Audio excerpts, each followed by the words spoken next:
Evacuation in 12 minutes. All personnel proceed to Shuttle Bay immediately. You all go. I am staying. This one's a record breaker. Eric's grin didn't waver. Outside, the wind screamed against the hangar doors. Record breaker. That storm will break you, human. Evacuate now. Exactly. Once in a lifetime. If I don't go now, I'll regret it forever. He slammed the truck door. The engine roared, and the heavy vehicle lurched out of the hangar into the screaming wind. His biosigns are elevated. Heart rate 150, but no fear indicators. He's laughing. Foolish creature. Prepare for body recovery. I've seen Deathworlders before, but this is pure suicide. The shuttle lifted off, engines straining against the growing winds. Below, the storm devoured the outpost whole. The monitors showed static. Dr. Vane updated the status. Fatality expected. They waited for a corpse. After the static swallowed every signal, the shuttle crew deployed remote probes into the storm's fringes to measure the kill zone. Pressure drop is unprecedented. Class 9++.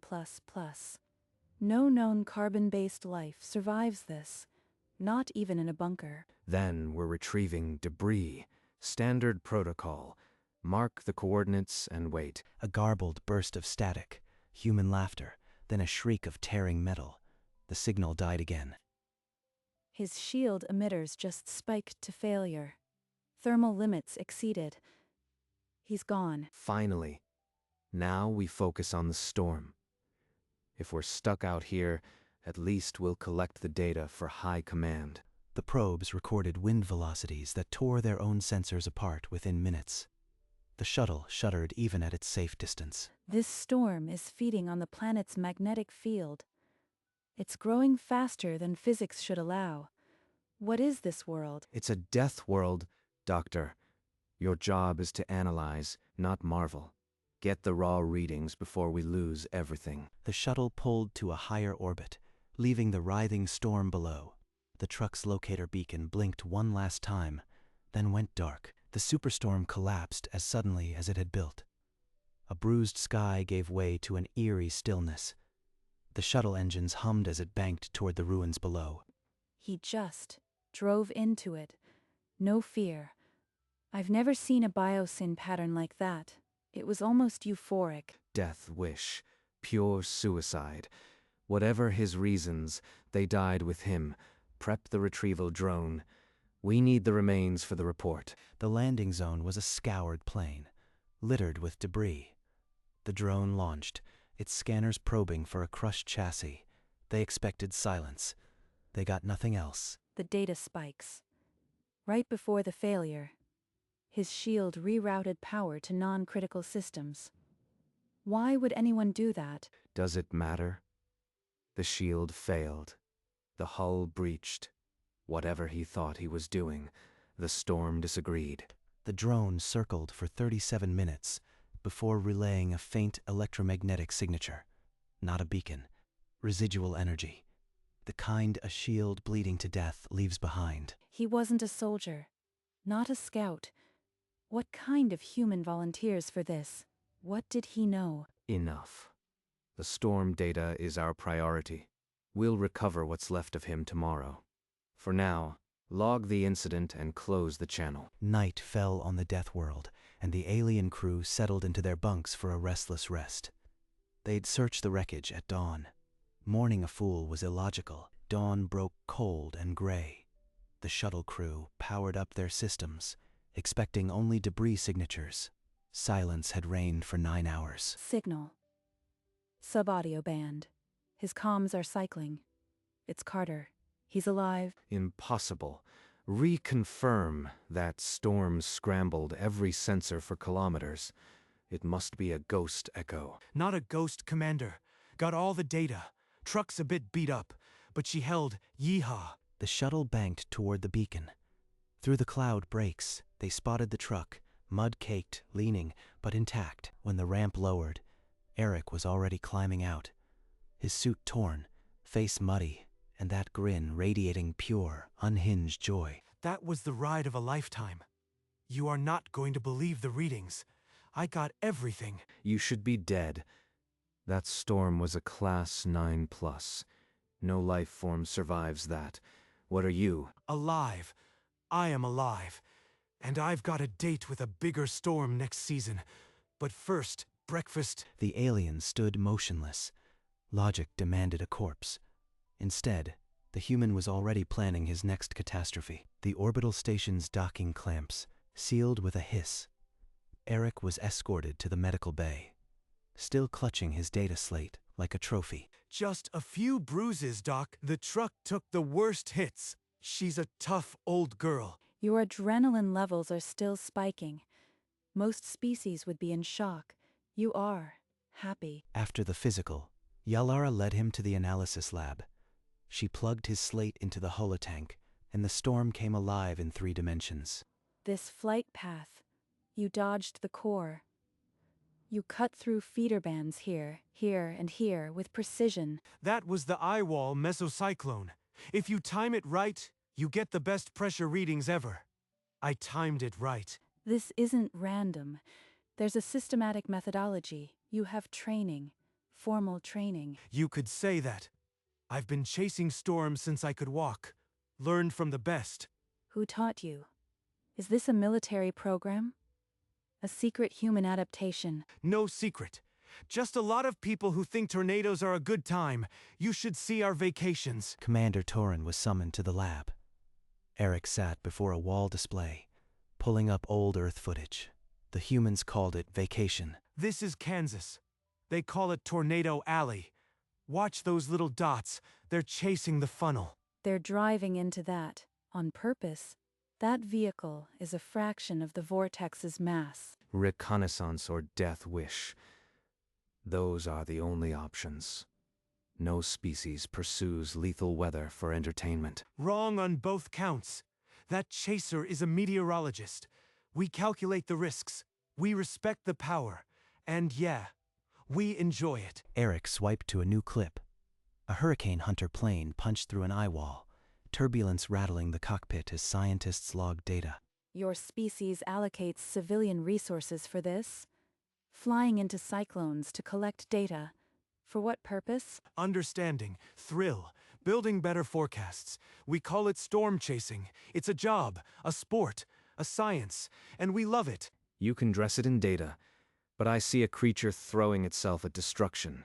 This is not survival, it's provocation. Eric just flicked to another image. Humans smiling in front of tornadoes, blizzards, lightning storms. The aliens stared, mouths slightly open. Dr. Vane spent the next cycle deep in Earth's public archives. What she found rewired her understanding of human risk. Volcano surfing, high-altitude wingsuit flying, free solo rock climbing, no ropes, no protection. This is intentional. You are telling me this is a deliberate, non-military behavior. They do this for recreation. Their psychological profiles call it flow state, a peak performance euphoria under extreme stress. It's not a defect. That doesn't make it safe. It makes them ungovernable. How do you negotiate with a species that seeks out catastrophes? You don't negotiate with them. You understand them. This is an adaptive trait, not a death wish. It built their civilization. Torin paced. His mind was already on the tactical implications. A species that runs toward lethal environments is a species that cannot be cowed. I am releasing a security advisory. Any species that vacations in hurricanes cannot be intimidated by environmental warfare.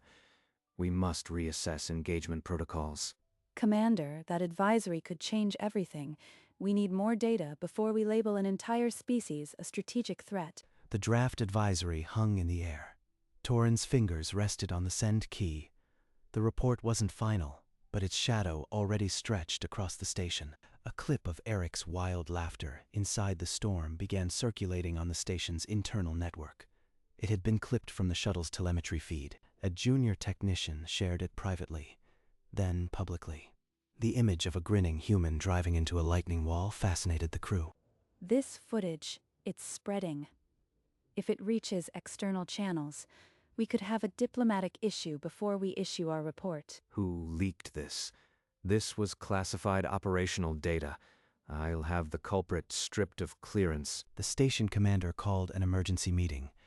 Yalara and Torin were summoned to explain how confidential footage became public. The commander demands answers. He's threatening to involve the sector authority. This is escalating faster than we anticipated. Eric, oblivious to the storm of bureaucracy, was in the hangar, humming as he buffed dented panels on his truck. Got to get you ready for round 2, girl. That last one nearly tore your fender off, but we'll show 'em. If this leak reaches the coalition of species, they'll perceive a potential threat. A human who thrives in Deathworld storms. They'll panic. The diplomatic memo wasn't drafted yet, but the damage was done. The sector would soon have its first glimpse of the human storm chaser, and they would not be ready. A priority alert blinked on Dr. Vane's personal communicator. The seal of the Federation's Xenopsychology Division glowed crimson. Full psychological analysis of human subject, Carter required. Report directly to Xenopsychology within 3 cycles. Undersigned, High Minister Vikal. The Federation is demanding a profile on Eric. They've seen the footage. We need to shape this report very carefully. Then give them facts. No embellishment. This is a security matter, not a folk tale. Before Yalara could reply, the hangar door slid open. Eric walked in, wiping grease off his hands, his grin undimmed. You are stressing about a report. Let me show you something. A virtual hurricane. No danger. Virtual immersion. That could provide crucial data. I'll agree. For the report. Fine. But if this is another spectacle, I am shutting it down. Tactical observations only. They followed Eric to the simulation chamber. Pods hummed, ready to map sensory data into their minds. Yalara began drafting her report, but her mind already drifted toward the coming storm, the one she would soon taste. The simulation pod sealed with a hiss. Darkness became a roaring Atlantic hurricane, the eye wall a cathedral of gray terror. I can't breathe. My sensors are spiking. This isn't a simulation. It's a death sentence. Relax, Commander. Let the fear pass. Feel the power. You are not dying. You are dancing. Terrifying. But I've never felt so present. The heart rate doesn't lie. This is joy. The simulation held them inside the eye, a cylinder of pure silence after chaos. When the visors snapped up, the room felt like a tomb. I think I finally see. This isn't courting death. It's a profound connection to being alive. That was not a suicide. It was a dance. I still think you are insane, but I understand the music. Welcome to the chase, Commander. Now you know why we never stop. Yalara's report would never be the same. She wasn't documenting a madman. She was witnessing a species' secret key to survival. The midpoint of their understanding had passed. From here, the story would twist again, not toward fear, but toward fame. Dr. Vane retreated to her private lab. Holographs of Eric's brain scans and thousands of Earth disaster records shimmered around her. Volcano rescue teams. Ice storm search parties. They have entire organizations built on charging into cataclysms. Their stress response is inverted. Cortisol combined with dopamine. It produces a state of alert euphoria. This isn't pathology. She summoned Torin to the briefing room. The data left no room for misinterpretation. Humanity's danger-seeking is an archaic adaptive trait. Commander, it kept them alive during ice ages and asteroid impacts. So their love of hurricanes is a survival reflex. That's harder to dismiss. Erratic environments favored those who could stay calm in the storm. Eric's joy is evolution's fingerprint. Then your report will reflect that. I'll still advise caution, but I can't argue with the evidence. The shift was complete. Eric Carter wasn't an anomaly. He was the most human they'd ever met. She returned to her desk, the report framework finally solidifying. But the real storm, the reaction from the Federation, was still building. Dr. Vane's fingers danced across the holographic keys. The title pulsed at the top of the report. Storm Chasing as Cultural Resilience in Humans. She carried the draft to Commander Torin's ready room. He stood by the window, reading with the stillness of a statue. You are calling this cultural resilience. An entire species that weaponizes joy against fear. I never thought I'd sign such a finding. It's the truth, Commander. His grin isn't madness. It's 3 million years of evolution staring down the apocalypse and laughing. Torin pressed his thumb to the tablet. The report transmitted with a soft chime, hurtling toward the Federation's core. On the station's promenade, Eric wandered through a market stall, completely unaware of the diplomatic storm he'd become. Look at this, carved from a lightning-fused stone. My truck needs a good luck charm for the next chase. Back in the lab, Yalara watched the transmission log. The report was out. The leaked footage was still spreading. 2 threads about to collide. They'll see a threat or a miracle. No in between. And Eric will just keep smiling. The midpoint was over. The narrative had shifted forever. What followed would not be a question of survival, but of spectacle. The leaked footage breached the station's firewall and shot across the sector's public nets. In hours, alien social platforms were saturated with his grin. Comments cascaded in a dozen languages. Terrifying, mesmerizing. Is this a new apex predator? The word human trended for the first time in galactic history. They're calling him the Laughing Storm. Some are terrified, others inspired. The Federation is watching. Inspired? They see a creature that finds joy in death storms, and they're inspired. This is a security nightmare. Before they could debate further, an encrypted priority message flashed on the main screen. The Federation High Command was summoning Eric Carter for a live, sector-wide interview. They found Eric in the market, still clutching his carved trinket. When they told him, his grin widened. A live interview. Perfect.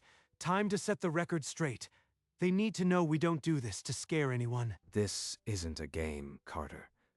Every word will be analyzed. One wrong phrase, and you could start a war. Commander, relaxation is my specialty. Just watch. By the time I am done, they'll want to chase storms themselves. They led him to the communication booth. Outside, the galaxy's cameras waited. Inside, Eric cracked his knuckles and let out a breath of pure delight. The holo screen flickered to life. The face of an alien interviewer filling the booth. A countdown ended. The sector-wide broadcast began. The interviewer's first question dripped with disbelief.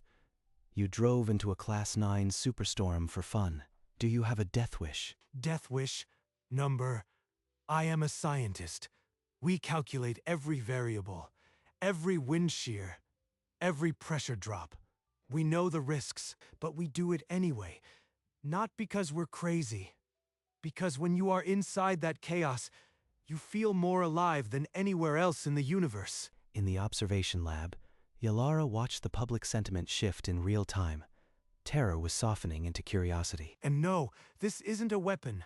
We're not trying to scare anyone. We do it because it's a grieving, freeing finish naturally.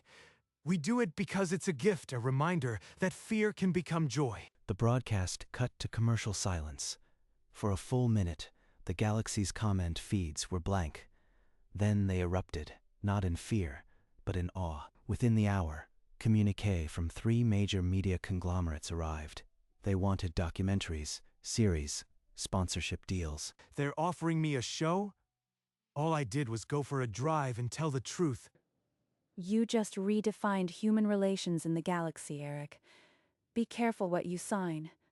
Fame has a pressure all its own. Eric sat across from 3 alien media moguls. Yalara, tablet in hand, watched him negotiate like a diplomat. One condition. Half the show teaches weather science. No fear-mongering. Humans aren't monsters. The producers exchanged glances.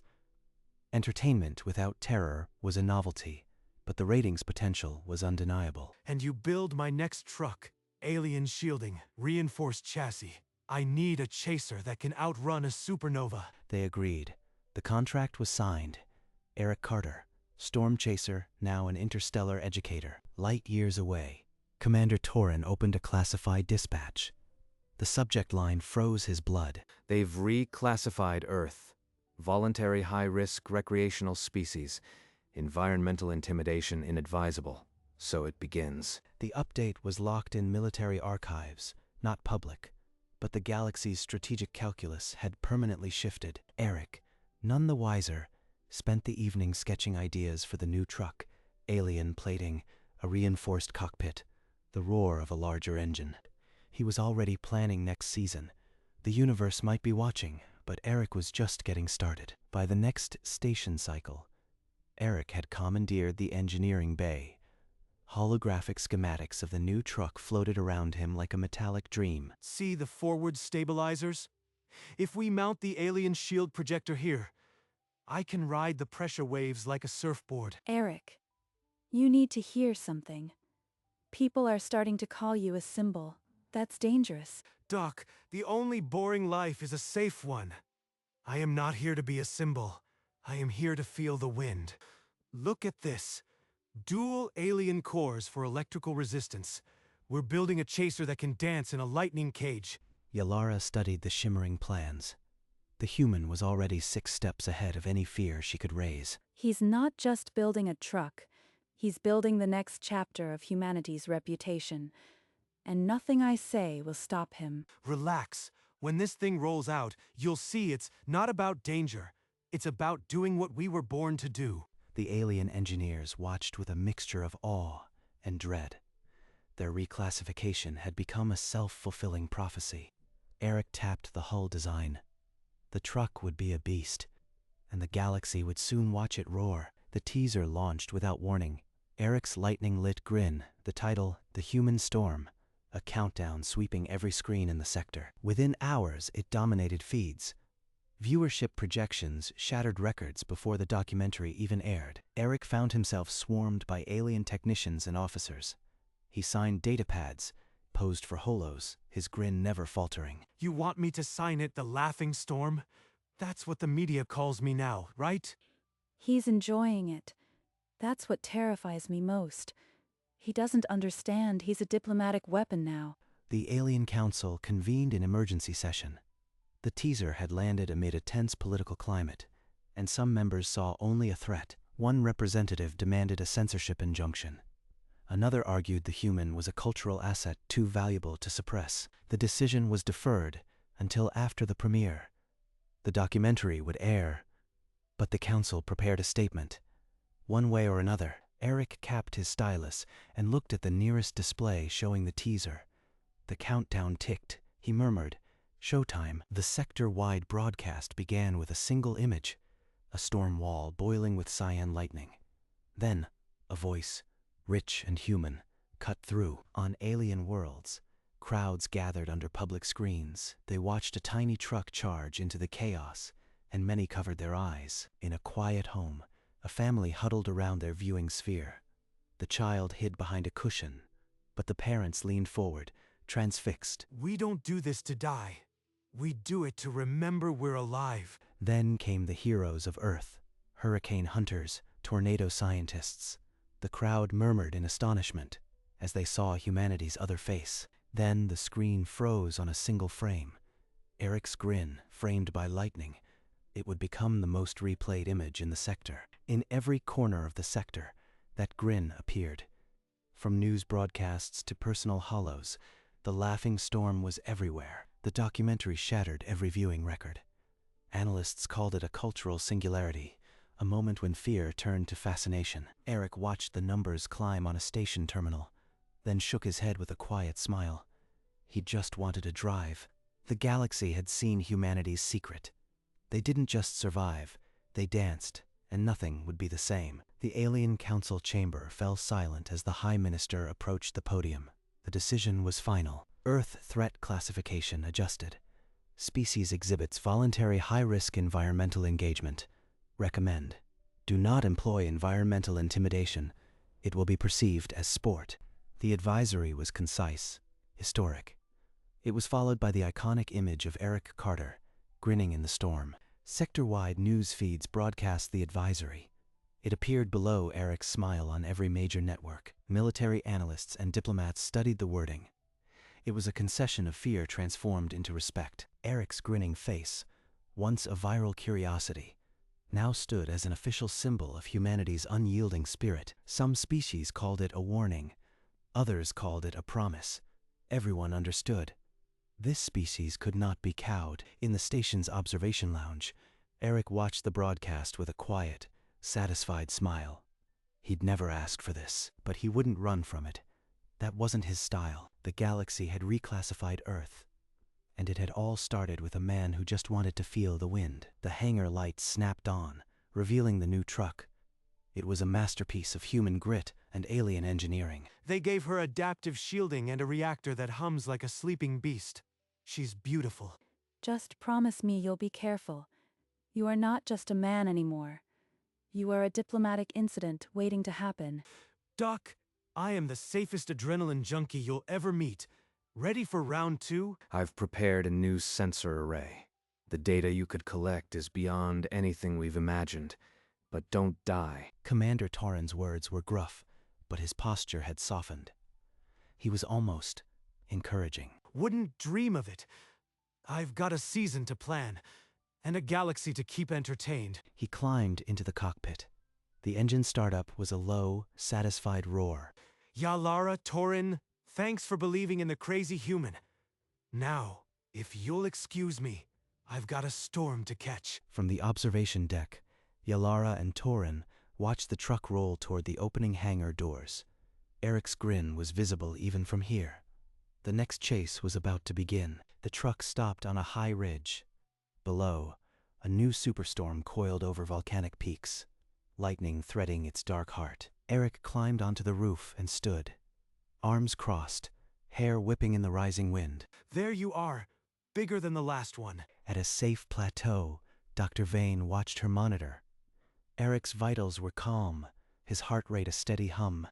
He's just standing there, watching it like a sunrise. They still thought it was about the storm, the wind, the data, the dare. It wasn't. It was about the dance. The only way some people know they're alive. Eric's grin softened, not with fear, but with a quiet, complete peace. The storm would come. He would meet it, and the galaxy would watch again. For now, he just breathed it in. The ozone, the thunder, the perfect stillness before the roar. The stillness broke. Eric climbed down from the roof, slipped into the cockpit, and keyed the comms. The drone camera hovered, waiting. Let's dance. The alien drone feed went live. Across the sector, children gathered before public screens, their faces lit with fear and wonder. A child covered her eyes, peeking through fingers. Another pumped a fist and shouted something silent. The truck surged forward, kicking up dust and lightning. The drone tracked its charge into the violet wall. The storm swallowed it whole, a boiling wall of violet and cyan. For a breathless moment, the feed showed only static. Then, a new light emerged, not lightning, but the truck's shield, pulsing steadily through the chaos. The storm roared, but inside the cabin, there was only a human's quiet laugh. Eric's vitals never wavered. From orbit, the truck was a tiny blue dot, dancing in the heart of the maelstrom, and somewhere in that tempest, a man was grinning, because the dance was all that mattered.